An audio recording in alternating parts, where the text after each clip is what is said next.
Ya, saya berdoa sebentar ya, Bapa kami di surga Tuhan. Kami mengucap syukur dan terima kasih atas kesempatan ini yang diberikan kepada saya untuk sharing firman Tuhan. 1 Petrus 3 ayat 13 sampai 22.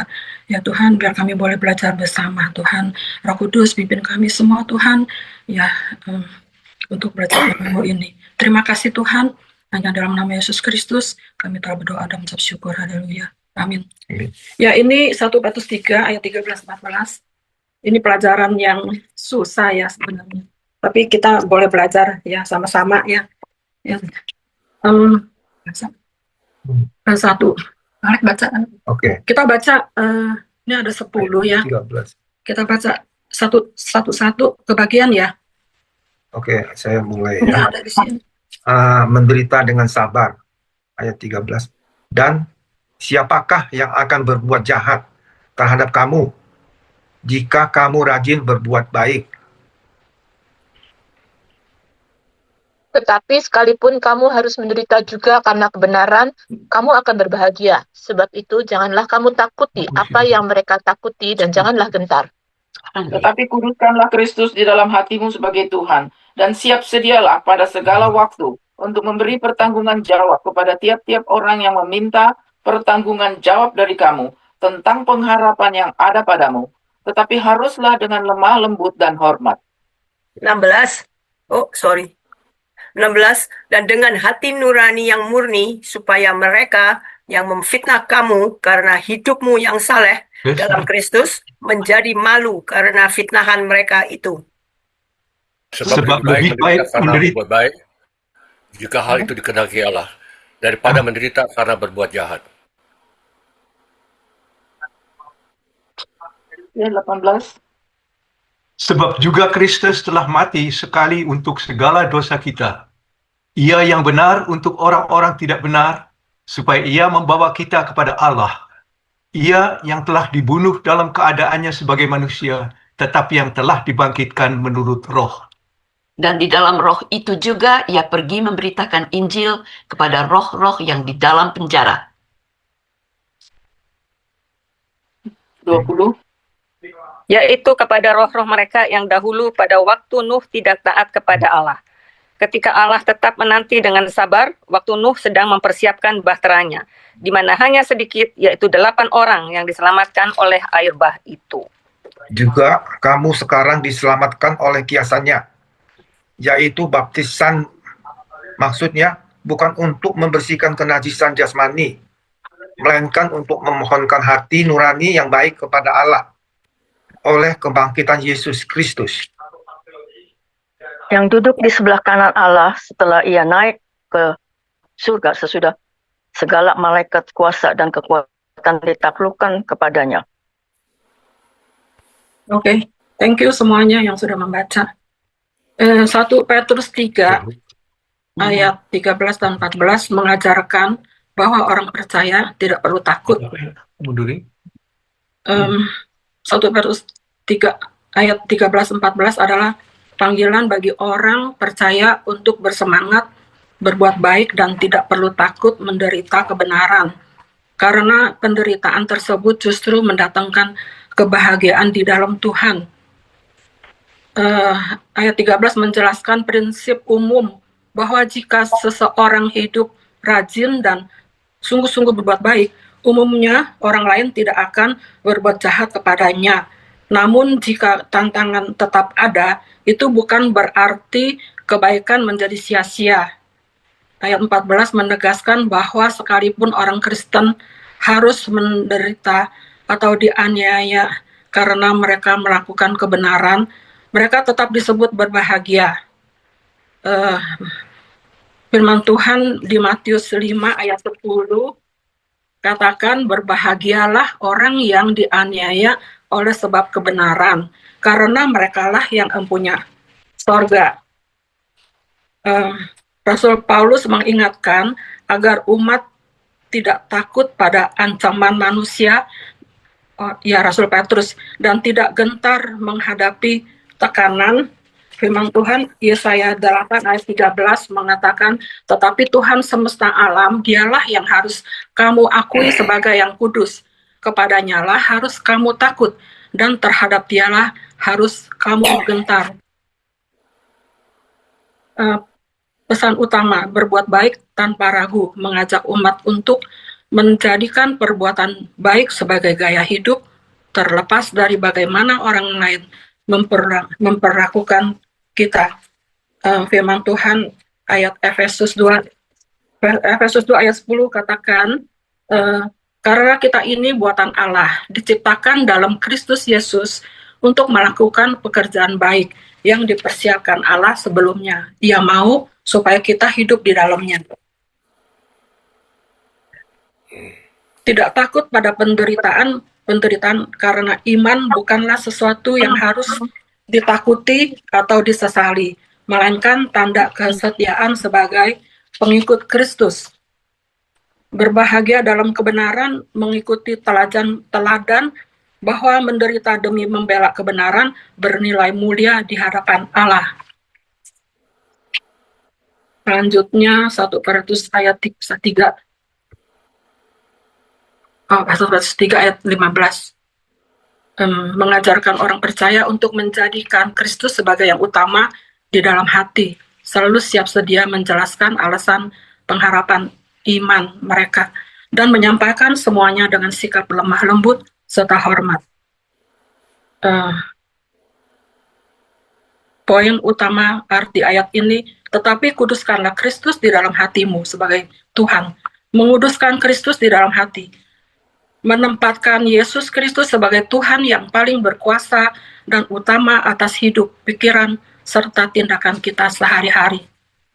Siap memberi pertanggungan jawab, memahami kebenaran iman Kristen agar kita siap menjelaskan tentang keselamatan dan pengharapan kekal yang kita miliki di dalam Yesus kepada siapa saja yang bertanya.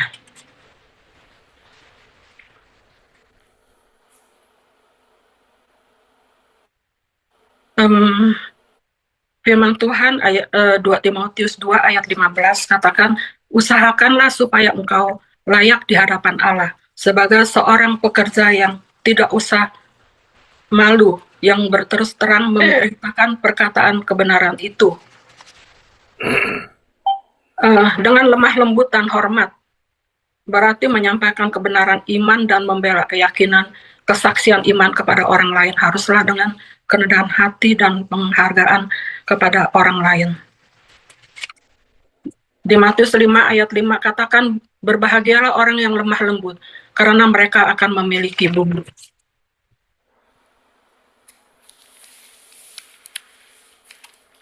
Selanjutnya 1 Petrus 3, 16, 17 adalah panggilan bagi orang percaya untuk menjaga hati nurani yang murni, bersikap benar saat menghadapi fitnah, dan memahami bahwa menderita karena berbuat baik adalah kehendak Allah.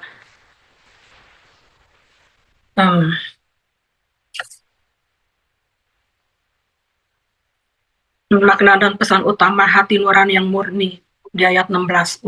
Umat Kristen diminta hidup saleh agar orang yang memfitnah atau mencela iman mereka akhirnya dibuat malu karena melihat kelakuan baik dan tulus yang mereka tunjukkan.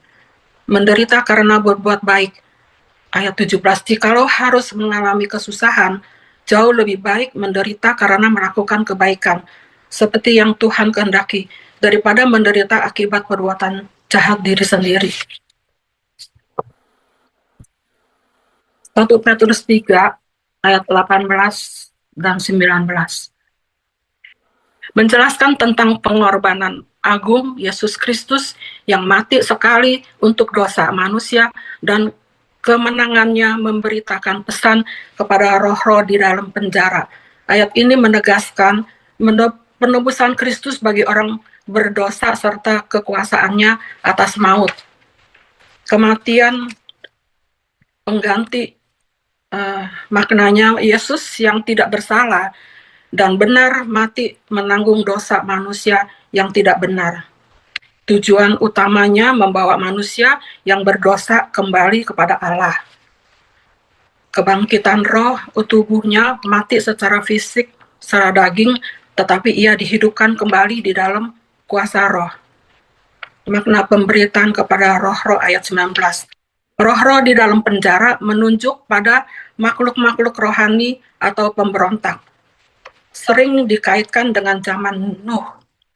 Pemberitaan kemenangan menyatakan bahwa dalam kebangkitan dan kuasa rohnya, Kristus mengumumkan kemenangan mutlak atas kuasa kegelapan, bukan kesempatan kedua untuk bertobat orang mati.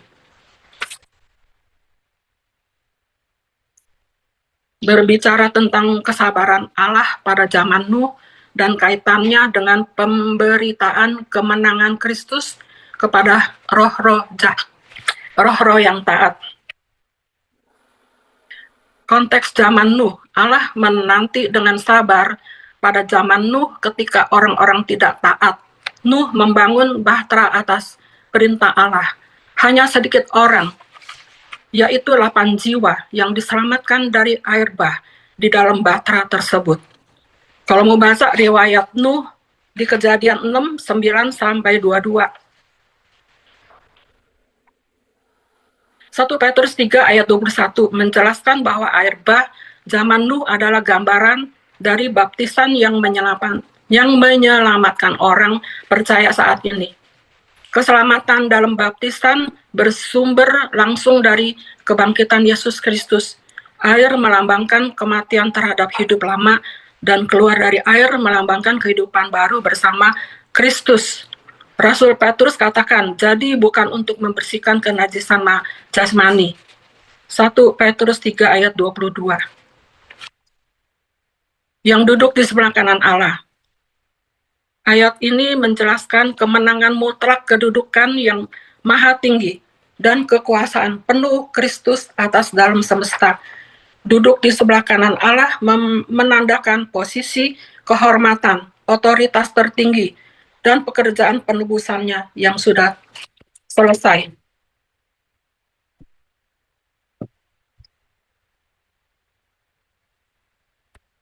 Udah, ada yang mau tambahin, ada yang mau koreksi, silakan.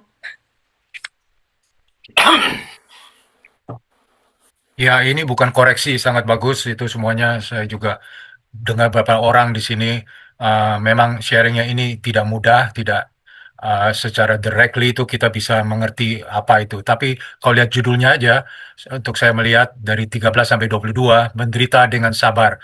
Itu sesuatu yang sebenarnya kita bisa pelajari dalam hidup kita masing-masing dalam sehari-harinya. Itu intisari untuk kehidupan praktis kita. Itu yang saya bisa pelajari. Saya sebenarnya itu sudah mau pergi ke retreat, saya udah booking dari pertama sampai hari terakhirnya saya tungguin, sebabnya kaki saya itu suka cramping. Jadi dari midnight sampai pagi itu ketekan muscle spasmnya tuh sangat keras dan itu mengganggu saya. Kalau udah pagi saya berasa masih ada lingering dan annoying sekali. So kita decided untuk tidak pergi. Tapi saya juga nggak mau give up.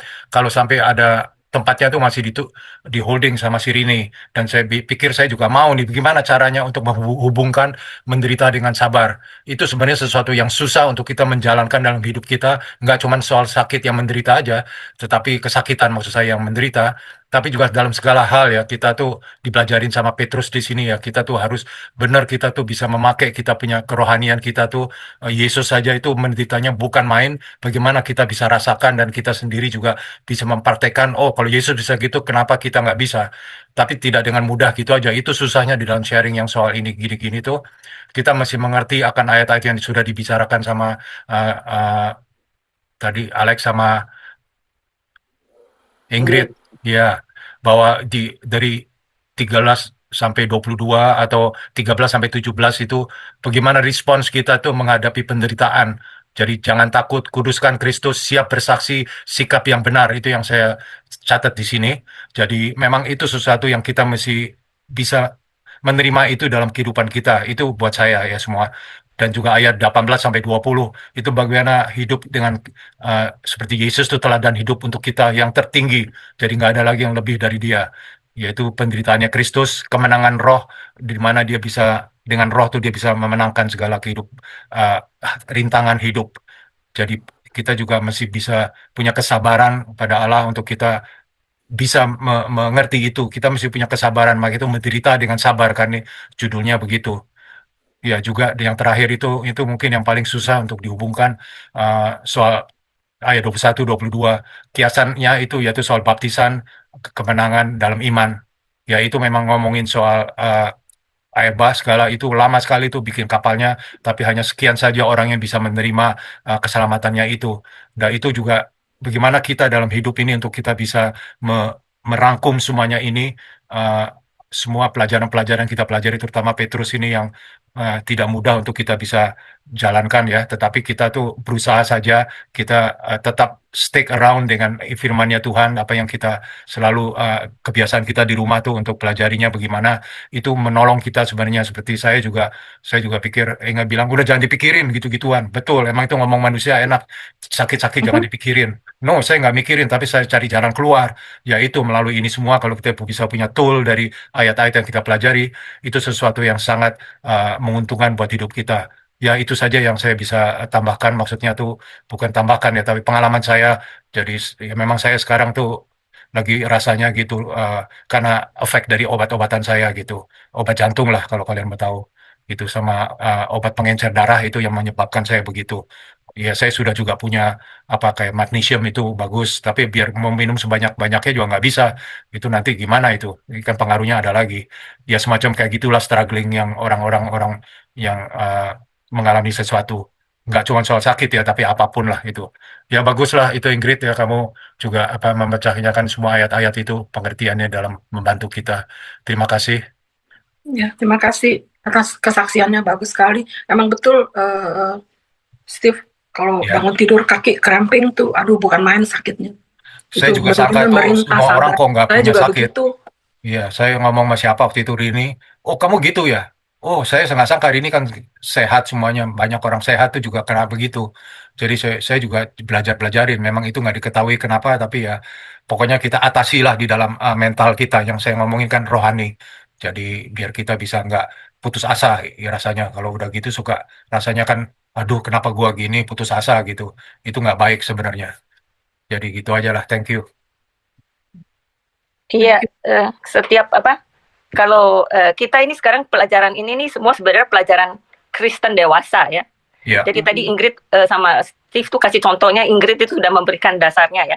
Seperti di ayat mana nih? Yohanes 15 ayat 2. Setiap ranting padaku yang salah.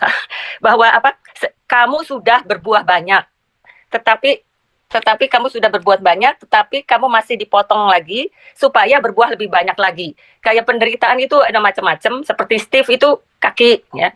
Itu tapi Tuhan memberikan grace-nya kepada dia sehingga dia bisa menghadapi itu gitu ya. Nah, sekarang di sini juga dikatakan kan lebih baik menderita karena berbuat baik. Ini jadi penderitaan itu macam-macam. Ini penderitaan yang lain lagi, yang lebih baik menderita karena berbuat baik jika hal itu dikehendaki Allah daripada menderita karena berbuat jahat. Kalau berbuat jahat ya masuk penjara atau ya menderita, sudah lah ya, itu normal. Tapi sekarang kalau kita berbuat baik ya, maksudnya tuh dalam ini saya masuk dalam praktek gitu ya, praktek yang dalam skop yang nggak besar lah ya, contoh aja. Itu saya selalu dibilangin sama orang tua saya, kalau kamu berbuat baik, pasti kamu rugi, pasti kamu susah. Itu akan begitu gitu. Karena misalnya aja kita akan rugi waktu, rugi tenaga, rugi uang sometimes. Jadi kalau kita mau menolong orang, ini bukan Alkitabnya, kalau mau menolong orang, ingat ini semuanya. So, kamu bersedia nggak untuk melakukan ini? Kalau kamu tidak bersedia demikian, jangan tolong. Jadi kalau kamu waktu menolong itu, kamu sudah tahu akibatnya, do it dengan segenap hati. Karena di Alkitab kan dibilang, perbuatlah segala sesuatu seperti untuk Tuhan. Jadi waktu kita menolong itu, dan ternyata hasilnya orang itu kurang ajar, atau itu merugikan kita, jangan marah, you know it. Gitu, ngerti nggak? Jadi kita tuh sebelumnya itu sudah melakukan segala sesuatu seperti untuk Tuhan. Segala sesuatu baik akhirnya kan. Jadi kita tahu itu semua. Jadi ini salah satu ini aja yang saya waktu baca sini saya jadi ingat gitu, bahwa kita itu juga harus dengan hati nurani yang murni gitu. Jadi melakukanlah itu. Jadi kita nggak ribut, dan di situ juga dibilang kan sebisa-bisanya. Di mana lagi itu ada ayatnya. Ingat pasti tahu semua di mana. Berdamailah dengan semua orang gitu. Karena seperti Ingrid tadi udah bilang, dibilang berbahagialah orang yang lembut hatinya, karena mereka lah yang akan mewarisi bumi. Jadi itu semua semua itu kita bisa praktekkan dalam hidup kita. Dan kalau kita difitnah atau dijahatin, kita ingat Tuhan Yesus juga sudah difitnah, dijahatin untuk kita, supaya kita bisa berdamai dengan Tuhan. Dia menderita supaya kita berdamai dengan Tuhan, supaya kita tidak dihukum, ya. Karena itu kita ingat gitu, kita juga kalau dikatain orang jangan cepat langsung boom ngamuk gitu, ya. Kita ingat bahwa Tuhan Yesus itu seperti kalau misalnya dibakar api, Tuhan Yesus tuh di dalam api. Kita ini cuma di luar-luarnya aja kepanasan dikit gitu. Jadi pengorbanan Tuhan Yesus itu kita ingat untuk kita bisa menghadapi apa yang kita hadapi gitu. Jadi kayak tadi Steve itu penderitaan sekali, itu krem kaki, terus nggak bisa ke retreat itu. Tapi kalau by Tuhan Yesus punya grace, dia bisa ingat bahwa Tuhan Yesus tuh lebih menderita lagi gitu. Jadi it's nothing comparison, it's not nothing, but itu memberikan kita itu kayak tadi Ingrid bilang, dengan iman itu kita bisa menghadapi itu semua. I don't know. Ini cuma saya lagi lihat ini aja baca ini yang banyak menolong gitu. Jadi kita ingat dasarnya gitu sebelum kita. Ini yang namanya kita lagi di-sanctified, itu lagi sedang dikuduskan supaya kita nanti di-glorify. Itu saya punya ini aja waktu saya baca ini. Ingat tuh, koreksi. Ayatnya di mana sekarang? Semuanya benar, jadi apanya mau dikoreksi? Dibongkar aja yang susah-susah itu, dikuduskan itu tadi ngomong itu. Orang kalau dikuduskan itu gimana? Bayangkan kan kita hidup mesti dikuduskan tuh, itu kan nggak mudah dalam hidup kita. Ya itu aja yang diomongkan, yang susah-susah, gimana jadi gampang gitu. Siapapun lah. Ya. Dikuduskan. Saya sharing sedikit ya. Jadi karena baca passage ini, jadi ingat waktu saya kerja yang sebelum saya retired lah ya, di CIBC kerja itu. Bosnya itu yang pertama waktu saya kerja masih di Markham itu, tapi kan melalui agency. Jadi waktu kerja yang di Markham itu memang pegawainya, saya juga kaget begitu masuk, pegawainya mungkin 95% orang India gitu ya. Jadi yang bukan non India itu dan bos saya juga mulai dari atas terus sampai ke bawah ya orang mereka lah. Jadi agak ada sedikit diskriminasi, tapi terus setelah berapa tahun saya berdoa sama Tuhan. Saya bilang, Tuhan, gimana ini caranya? How do I overcome ini problem? Terus tiba-tiba saya mendapat ide untuk minta dipindahkan ke downtown. Saya waktu itu berpikir, masa mungkin bisa dipindahkan? Saya kan pegawai agency, bukan pegawai bank. Jadi, tapi terus akhirnya saya dapat ide gitu, saya ngomong, akhirnya dipindahkan ke downtown. Terus departemen kita itu bosnya orang Itali lah ya, dan dia nggak begitu suka sama orang Asia. Di grup kita itu ada beberapa orang Asia. Betul-betul kita yang orang Asia itu merasa sekali dia nggak gitu suka sama kita. Jadi saya juga termasuk yang di-treat tidak baik gitu. Tapi ya bagaimana ya, kita namanya pegawai. Kalau bos kita bilang apa ya kita lakukan apa yang dia harus perintahkan, dia ini suffer gitu. Nah, yang lain ada juga beberapa orang, itulah orang mereka berani jawab gitu loh. Kalau mereka nggak suka, mereka jawab. Saya enggak, saya diam aja gitu. Tapi rasanya, aduh Tuhan, dan anehnya semua orang lihat saya diperlakukan tidak baik. Sampai ada orang putih sendiri bilang, aduh gue laporin juga katanya ini bos ke HR, kok dia treat kamu nggak baik gitu loh. Tapi saya diam aja. Nah, tapi yang menderita, nah akhirnya tapi Tuhan itu saya percaya ya, Tuhan itu tidak pernah tertidur, dia tidak pernah slumber.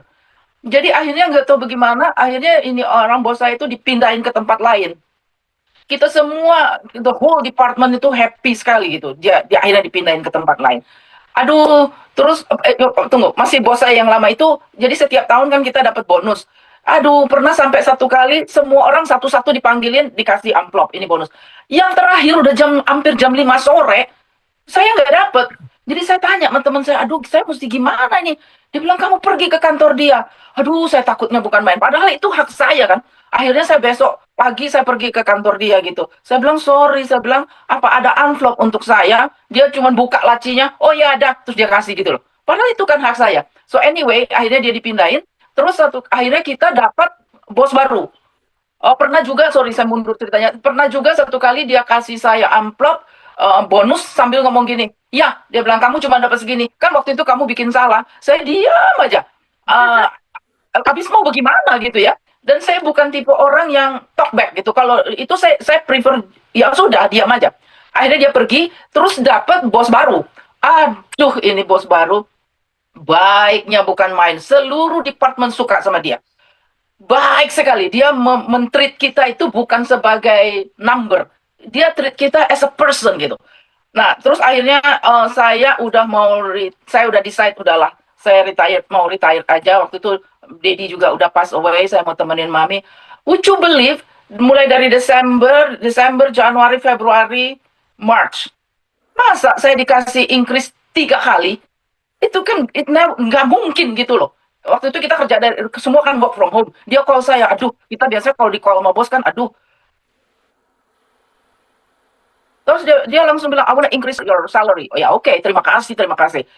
Sebulan kemudian, sebulan setengah, 2 bulan dia call lagi. Dia bilang, I wanna increase your salary again. Saya bilang, oh thank you so much. I thought you just give it to me gitu berapa bulan yang lalu. No, I want to increase your salary again. Saya akan pensiun pada bulan Mei. Kira-kira sebulan sebelumnya dikasih lagi sama dia.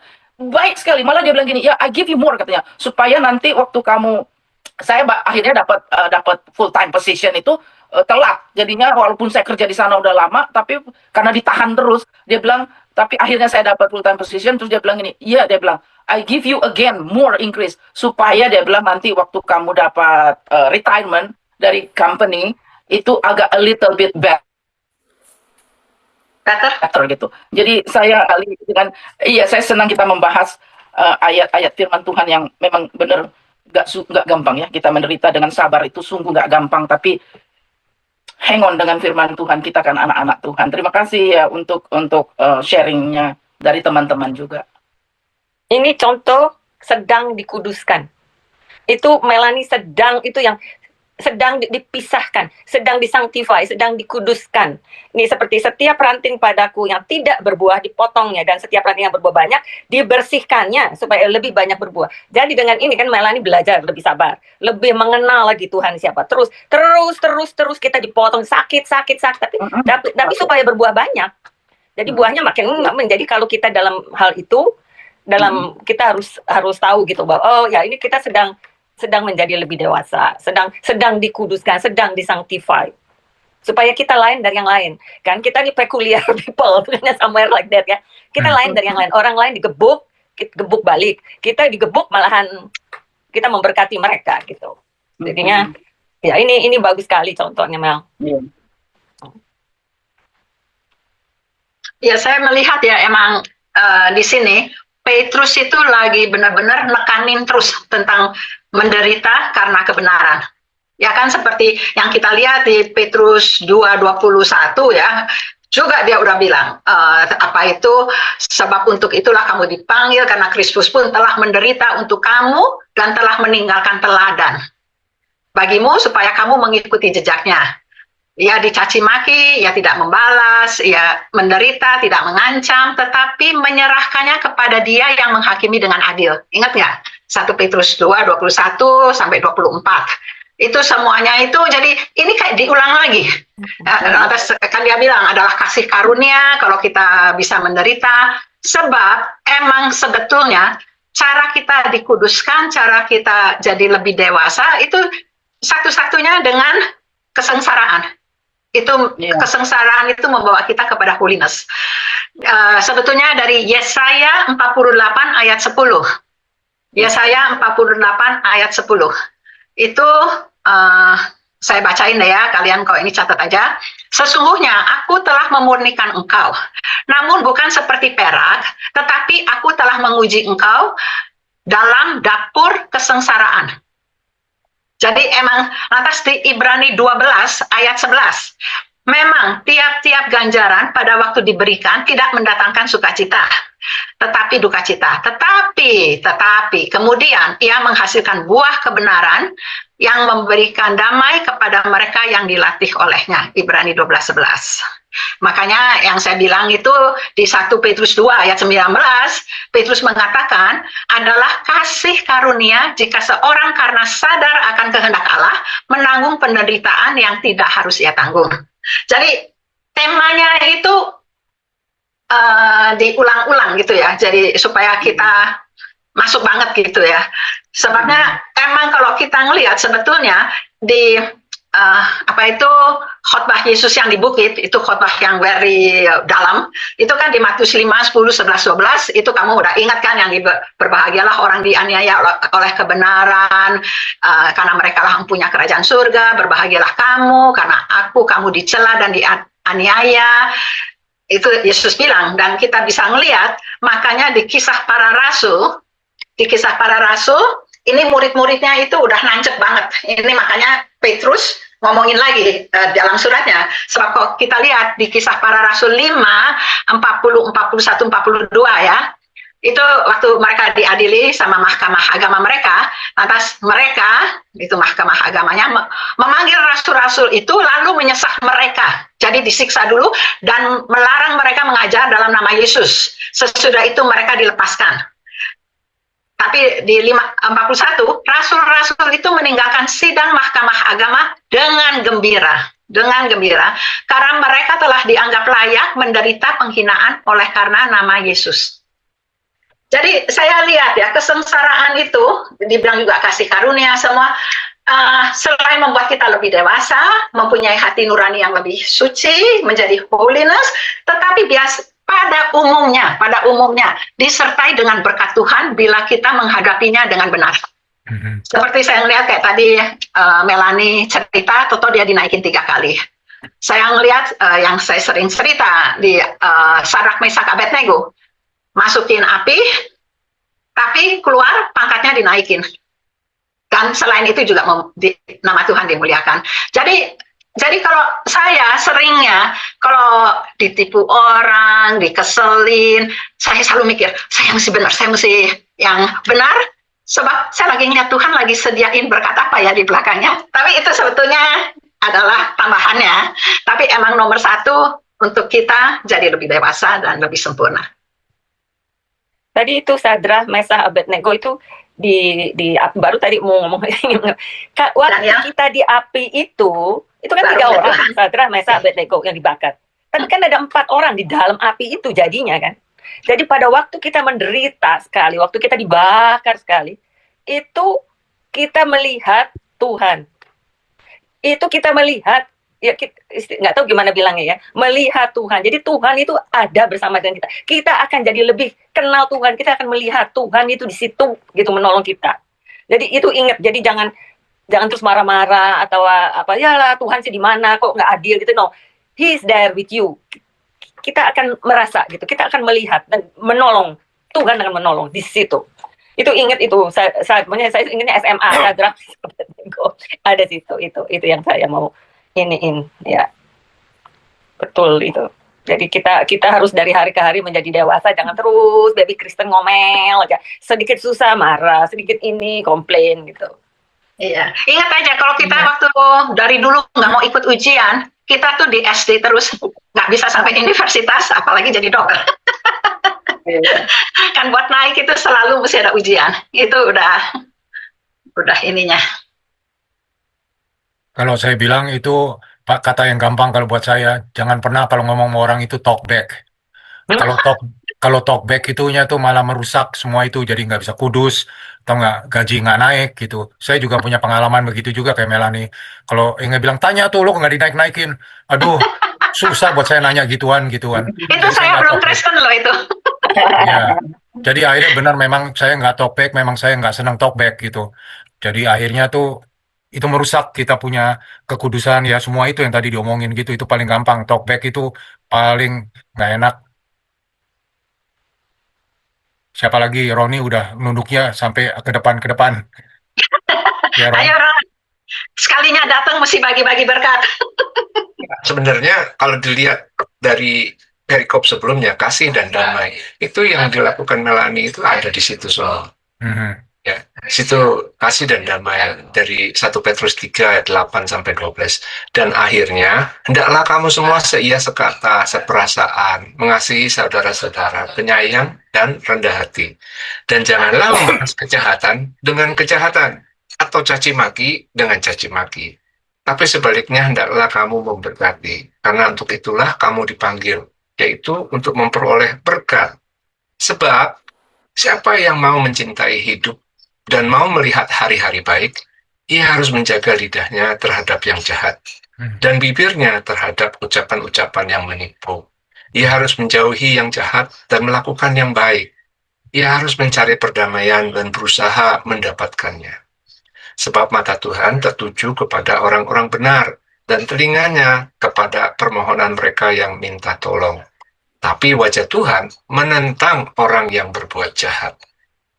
Terus barukan bawahnya dibilang menderita dengan sabar. Tapi semua yang didiskusi itu benar. Tapi kalau kita mau jujur terhadap diri kita sendiri. Kita itu kan masih manusia kan. Nah, manusia itu kan kemarin baru diajarin sama Pastor Lukas. Kita itu kan ada roh, jiwa, dan tubuh. Dan di dalam jiwa itu ada perasaan, emosi. Nah, emosi kita apalagi ya mungkin kalau untuk lelaki lebih yang logika. Tapi kan kalau perempuan kan emosian. Nah, justru kan itu susah itu untuk kalau misalnya kita di fitnah atau kita I didn't do it gitu loh. Kita tahu bahwa kita nggak melakukan itu, tapi kita dituduh melakukan itu. Waduh, kan rasanya kayak apa gitu. Nah, justru kemarin ini kita juga belajar. Saya sempat waktu retreat itu ngikutin session pertama itu di Clay. Di Clay itu kita belajar mengenai apakah marah itu berdosa. Nah jadi mereka lebih eksplorasi karena mereka banyakkan anak muda ya. Jadi mereka eksplorasi akan perasaan. Nah, jadi mereka juga menyinggung soal roh, jiwa, dan tubuh dan perasaan. Nah, ternyata saya nggak ingat secara exactly, tetapi Tuhan Yesus itu juga marah loh. Pernah marah. Dan Tuhan Yesus wept, nangis. Dan Tuhan Yesus joy, gembira. Jadi our feeling is also not to be ignored. Nah, cuman seperti yang tadi dikatakan, kita harus mencari perdamaian. Nah, itu yang apa? Yang kita harus hold fast, yang harus kita pegang. Sebab gampang sekali kita itu lose your cool gitu loh. Kita gampang marah, gampang karena ya kita manusia yang berperasaan. Kita di-encourage untuk tidak mendeny itu, tidak bilang enggak, kita enggak boleh marah, kita enggak boleh ini. Jadi ditekan terus di dalam sampai satu kali bledar gitu loh. Ya. Nah, itu enggak sehat. Cuman pada saat kita difitnah, pada saat kita mau marah, kita mau mencaci maki kali atau bagaimana. Nah, di situ kita memiliki mempunyai suatu pilihan, yaitu kan juga si Pastor Lukas bilang bahwa di dalam jiwa kita tuh ada saatnya kita bikin keputusan, yaitu pilihan ya, kita memilih. Nah, pada saat itulah kita harus berusaha untuk mencari perdamaian. Apakah perlu saya talk back? Apakah perlu saya marah-marah? Nah, memilih. Nah, dan firman Tuhan selalu mengatakan kan di sini juga yang tadi sudah dibacakan itu dan siap sedialah pada segala waktu, itu ayat yang 15, untuk memberi pertanggungan jawab kepada tiap-tiap orang yang meminta pertanggungan jawab dari kamu tentang pengharapan yang ada padamu, tetapi haruslah dengan lemah lembut dan hormat. Lemah lembut itu bukan berarti lemah. I think it's strength under control. lemah lembut. Jadi pada waktu kita memilih untuk tidak talk back, untuk tidak ngoyo gitu. Jadi lu ngomong salah pokoknya gini, ya. Itu saatnya kita tuh karena kita memutuskan untuk tidak talk back. Kita itu adalah it's strength under control. Jadi kita nggak ngikutin akan emosi kita. Kita tidak memperburuk keadaan. Kalau memang pada saat itu menurut kita dan dengan anugerah Tuhan untuk diam aja, ya diam, nggak apa-apa. Kita tidak deny itu bahwa kita juga marah gitu loh. Dengan ini nggak benar. Nah, itu. Jadi yang saya dan yang saya tambahkan di sini ya, kita sebagai manusia juga bisa accept as we are. Jangan kita deny, kita nggak bisa marah, kita sabar gitu. Padahal kita nggak bisa berbohong pada diri kita sendiri bahwa kalau misalnya kita marah ya kita marah, tapi kita nggak war-war gitu loh, nggak diumbar kemarahannya, tapi kita memutuskan untuk tidak marah. Nah, ya, itu aja. Thank you. Ini ada ayat untuk menolong tadi yang Roni bilang waktu kita difitnah segala macam. Ayat ini dari Lukas 12 ayat 11 sampai 12. Apabila orang menghadapkan kamu kepada majelis-majelis atau kepada pemerintah-pemerintah dan penguasa-penguasa, pokoknya waktu kita difitnah atau diapakan kita harus membela diri. Janganlah kamu khawatir bagaimana dan apa yang harus kamu katakan untuk membela dirimu. Sebab pada saat itu juga Roh Kudus akan mengajar kamu apa yang harus kamu katakan. Jadi kayak tadi dia bilang kalau misalnya diam ya diam, tapi Roh Kudus tuh akan menolong kita. Jadi kita tuh jangan takut untuk menyatakan kebenaran, karena Roh Kudus itu yang akan jawab. Jadi kita nggak usah cari-cari yang aneh-aneh gitu. Either diam, tadi kayaknya kalau Tuhan bilang diam ya diam, tapi kalau nggak Roh Kudus yang akan berbicara. Yang penting kita serahkan itu. Kalau ya salah satu itu kalau saya dulu waktu kerja itu kalau ada orang lagi galak yang ini, kita langsung begitu ngelihat itu orang, kita dalam hati sih udah bilang Tuhan tolong gitu, give me the wisdom to talk gitu. Terus langsung begitu dia kelar ngomong kita udah I don't know dari mana bisa keluar kata-kata yang akhirnya orang itu nggak marah, calm down gitu. Jadi ini ayat benar. Jadi seperti tadi dia bilang kita memang mempunyai rasa takut, rasa marah, tapi pada kita konsentrasinya tuh kepada Tuhan gitu. Jangan diumbar kayak gitu. Itu betul.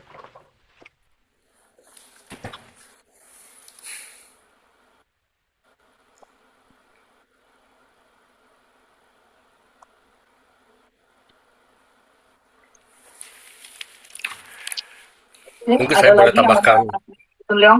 Ya, boleh saya tambahkan sedikit tentang keselamatan kita, sebab kita sudah bicara banyak tentang menderita dengan sabar. Tadi kesaksiannya bagus sekali semuanya, Ingrid sudah menjelaskan dengan jelas perikop ini. Tapi ada satu poin yang penting sekali yang untuk kita juga mesti renungkan. Apakah kita masih percaya akan hal ini? Kita kembali kepada ayat 18, coba. Sebab juga Kristus telah mati sekali untuk segala dosa kita. Sekali lagi ya. Sebab Kristus juga telah mati satu kali dia mati untuk segala dosa kita. Dan firman ini diinterpretasi oleh beberapa orang yang mengatakan, satu doktrin mengatakan sekali selamat tetap selamat. Ada yang masih percaya akan hal itu? Ya. Kita sekali selamat tuh, kita mau ngapain juga, doesn't matter. Enggak. Pasti selamat, sebab Tuhan mengatakan. No. Bertanggung jawab dong. Kita selamat sekali selamat. And once we believe that, kalau kita betul-betul percaya bahwa kita selamat, maka kita akan menghasilkan perbuatan yang menunjukkan bahwa kita itu selamat. Kalau orang yang masih berbuat semau-maunya, well, that is a question mark.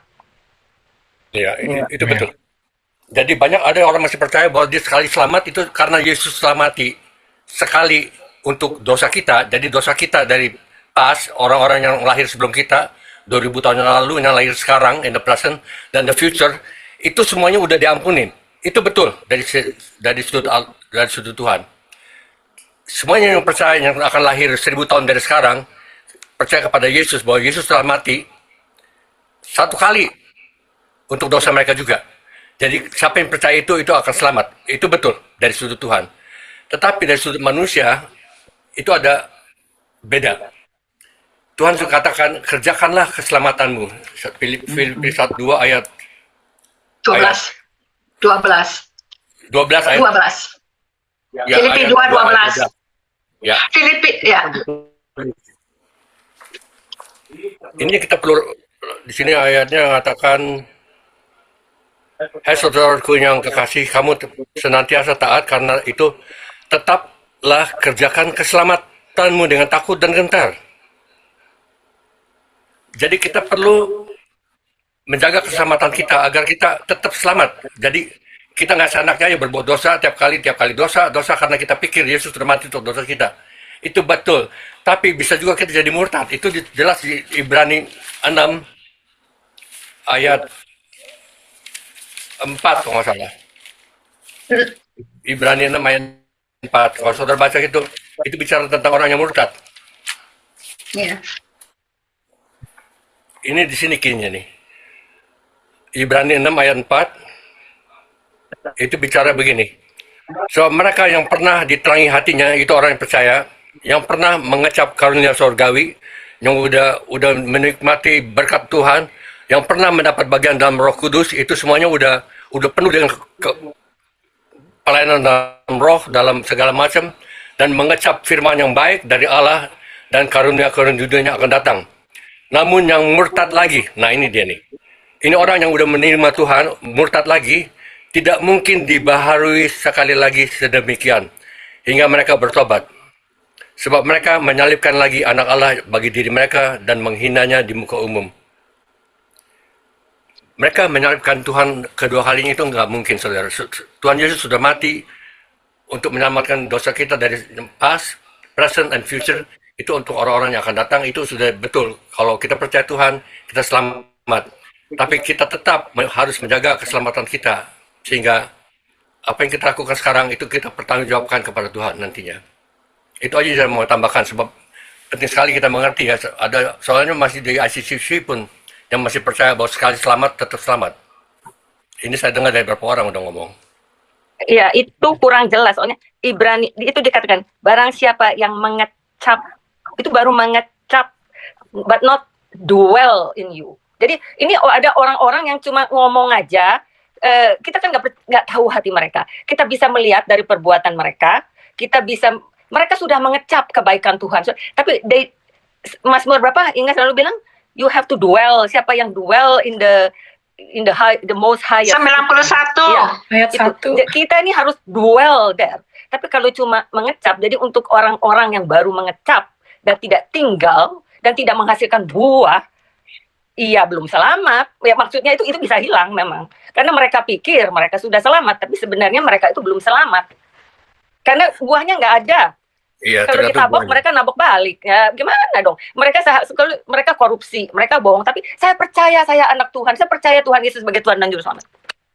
Aduh, itu sudah mengecap, sudah melihat ya Tuhan itu baik, puji Tuhan. Dari perbuatannya you can see. Jadi kita lihat. Itu saya punya pendapat dari keselamatan, nggak keselamatan gitu. Tapi makanya ya, yang saya selalu bilang, kadang-kadang tuh kita mesti ngelihat bahwa setan itu bikin manusia itu pakai ayat Tuhan, tapi bisa memencongkan gitu loh. Emang semua cult, mereka pakai firman Tuhan, ada di firman Tuhan ya dan amin, semuanya pakai firman Tuhan.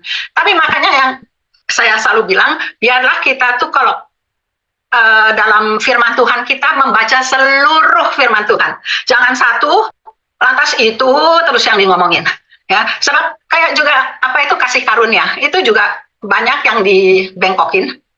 Tentang prosperity dibengkokin, semuanya yang kayak gitu. Kalau kita mau lihat aja something yang contoh, Adam dan Hawa. Nah, kalau menurut menurut prinsip, apa mereka sebelum berbuat dosa itu mereka safe, mereka mengenal Tuhan, nggak cuma mengenal, mereka ngobrol-ngobrol sama Tuhan, ya kan? Tapi waktu mereka bikin dosa, mereka diusir dari Taman Firdaus, Ya kan? Jadi yang saya lihat, emang orang suka bilang, sebab di Yohanes 10 dikatakan bahwa dombaku gak bisa diambil orang lain. Jadi kalau saya bilang, kalau sesudah saya baca semua, we cannot lost our salvation, but we can reject our salvation. Dengan kehendak kita, dengan perbuatan kita, kita bisa melepaskan salvation yang telah kita dapat sebelumnya. Yang tadi yang murtad lagi, apa-apa. Jadi itu tuh, emang ini sebetulnya dalam bahasa ya, oh apa itu you cannot lose, but you can reject, apa-apa. Tapi saudara harus mengerti sekali bahwa emang dalam Tuhan itu, jangan kita itu yang tadi, kerjakanlah keselamatanmu dengan takut dan gentar ya, di Filipi 2:12. Ya, itu kita tuh mesti selalu, sebab kayak kita lihat orang Israel juga, mereka waktu keluar dari tanah Mesir, lewat Laut Merah, kalau menurut menurut Paulus di Korintus, itu kayak dibaptis, udah keluar, udah selamat dari Mesir yang jelek sekali, tempat dosa, lewat Laut Merah, dibaptis, selamat. Tapi apa semuanya selamat? Semuanya masuk ke tanah perjanjian? Kan enggak kan? Dan yang saya ingat sekali, juga pernah, si suaminya si Didik pernah ngomong, orang Israel tanggal mesti ngambil domba buat Paskah, tapi dalam 14 hari itu dombanya nggak bercacat kan, yang dipilih nggak bercacat ya, tapi mesti disimpan sampai disembelih. Itu bagian kita untuk maintain bahwa itu domba tetap nggak cacat. I don't know, waktu saya dengar itu, saya juga mulai, iya benar, domba itu dari Tuhan, kita cuma tinggal ngambil, ada domba, nggak cacat kita ambil, tapi tetap kita mesti memelihara itu domba, sampai Paskah buat disembelih, untuk tetap tidak cacat. Wow. Something. Oke, gimana kalau... Ini udah 12:28. Alright. So good, diskusi kita hari ini,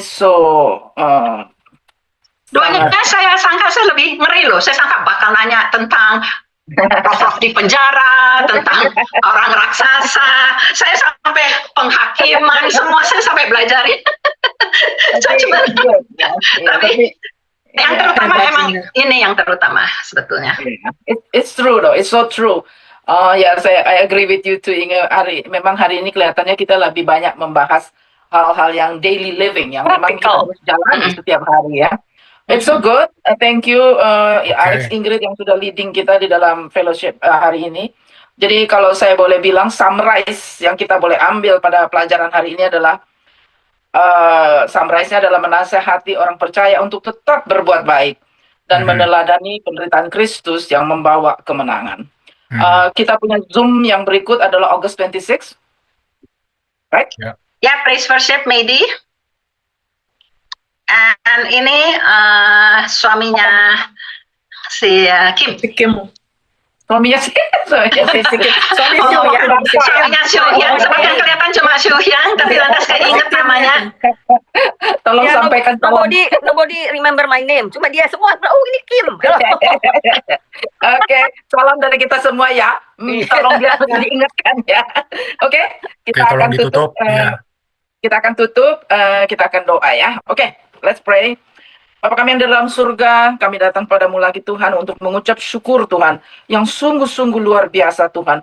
Firman-Mu itu begitu hidup, dan kami dapat belajar setiap hari Tuhan. Selalu ada yang kami pelajari. Terima kasih Tuhan, bahwa Engkau itu senantiasa bersama-sama dengan kami di setiap musim Tuhan. Dan biar apapun musim yang kami hadapi, kami bisa terus setia dan berpegang kepada firman-Mu. Terima kasih Tuhan, Engkau adalah Bapa, Engkau adalah guru, Engkau adalah our role model, Engkau adalah teman kami. Terima kasih ya Tuhan, kami berpisah di dalam Zoom ini, tapi kami tahu Engkau senantiasa beserta dengan kami. Terima kasih Tuhan, biarlah firman yang kami pelajari pada hari ini Tuhan, itu tertanam di dalam hati kami, dan boleh berbuah Tuhan, Setiap langkah kehidupan kami, Tuhan, kami akan menjadi lebih lagi dan lebih lagi seperti Engkau. Terima kasih Tuhan, karena kami sudah berdoa demi nama anak-Mu Yesus Kristus. Amin. Amin. Amin. Thank you. Thank you, Alex. Terima kasih Terima Steve dan teman-teman Oke. semua. Lain kali, terima kasih semuanya pada setia. Thank you. Saya hitung ya, 1, 2, 3.